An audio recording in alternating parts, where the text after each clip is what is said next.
Good morning, everyone. Hopefully, everyone's doing well on this beautiful Saturday morning. Today, I'm going to be answering 5 frequently asked questions that I've gotten since I've been back from my cruise. Keep in mind, this is my fourth cruise, but first solo cruise, so I have a little bit of experience when it comes to cruising. So, hopefully, you like it, hopefully, you enjoy it, and most importantly, hopefully, it inspires you to actually book a cruise as your next vacation. Stay tuned. The first question is, what cruise line do I recommend or suggest? I can honestly say that I could only recommend Carnival because I've only cruised with Carnival. My last cruise was a New Year's cruise on 2019, and the one prior to that was a Halloween cruise, once again with Carnival Cruise, and that was in 2018. So, and in that year, I did two cruises. So, I can only recommend Carnival. The reason why is because I've only done Carnival, and it's gonna be hard for me to just venture out in any other cruise line since I've had wonderful experience with Carnival. So, as the saying goes, there's no need to reinvent the wheel if it's already working. In this situation, anything else is completely different. I've had wonderful experience with Carnival. They treated me beyond disbelief, and loyalty for me is important. So my loyalty will be with Carnival in regards to cruises. So my next cruise is with Carnival. So hopefully that helps. Question number two. What is the difference between cruising and staying at a resort? I've been fortunate enough to do both. My last resort was when I was 15. That was 15 years ago. I I was going to resort with my parents. So my parents are big on resorts. I'm not. I'm gonna be quite honest. I don't like staying in one specific spot for a very long time when it comes to vacation, and I think that's the biggest difference when it comes to cruising and staying at a resort. Nothing wrong with staying with a resort, but for me, what works best is that I'm able to just visit multiple islands.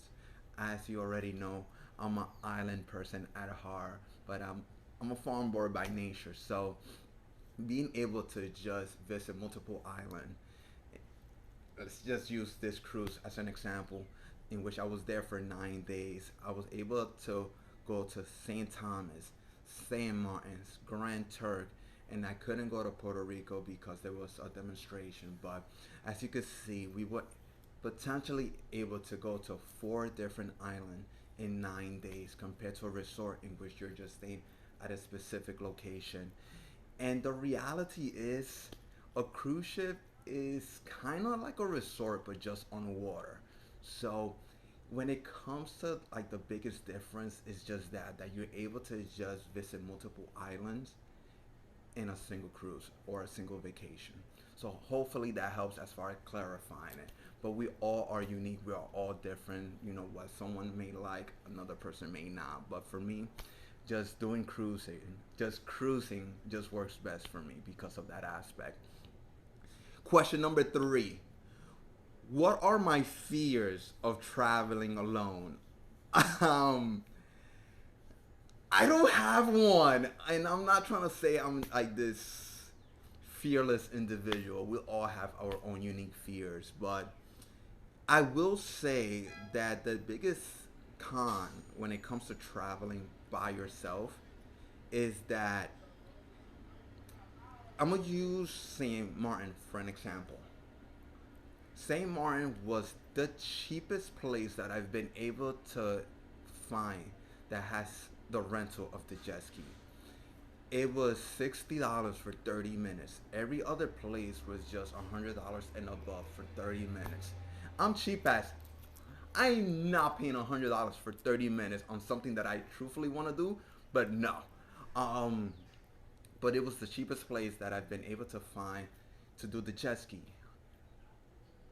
And unfortunately, I couldn't do it because I didn't want to leave my belongings unattended or just with just anyone, especially when you're getting off the ship. You're carrying your passport, you're carrying your driver's license. I have both my driver's license as far as my driver's license, regular one, and my motorcycle license. debit card, credit cards, those are very important documentation that you just cannot leave with just anyone. So I think that's the biggest difference. I don't have any fear when it comes to traveling alone, but just that, like certain activities that you would like to do, in which you just could literally just pass your belongings to someone that you truthfully know.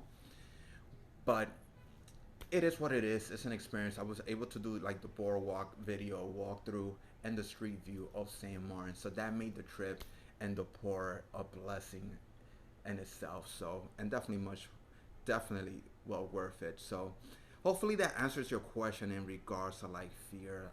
Once again, I don't have one, but I do have like cons when it comes to like traveling alone, as far as like passing your belongings to someone to do something that you've been wanting to do. So in regards to that, so question number 4, número cuatro, do you have okay do you have to do an excursion on every port? No, no, no. Short excursions are completely optional.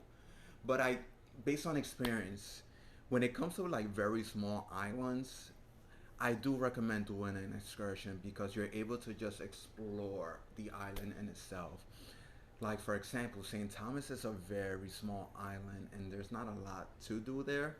So booking an excursion through your cruise line, just to have that peace of mind, it's just best. Like so on those small islands, just to explore, I do recommend doing a short excursion, you know, but you don't have to. You could literally just either walk to your nearest beach or just pay for a cab, to take you to the most local or nearby beach when it comes to that. So no, you don't have to. But for me, I like to have fun, and I've been fortunate enough to do short excursion on other cruises.